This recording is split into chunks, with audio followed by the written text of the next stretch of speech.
La vicepresidenta de la República, Beatriz Argemón, y el ministro de Salud Pública, Daniel Salinas, fueron los primeros jerarcas del gobierno de Uruguay en vacunarse contra el coronavirus.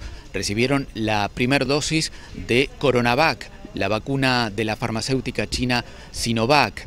Quedaron habilitados para inmunizarse luego de que la autoridad sanitaria ampliara al grupo etario de entre 55 y 59 años la población que podía acceder a una vacuna en este momento. En una primera etapa estaban habilitados solo los docentes, el personal de las Fuerzas Armadas y de la policía para vacunarse. En los primeros 5 días del plan de vacunación ya se han inmunizado 72.000 personas.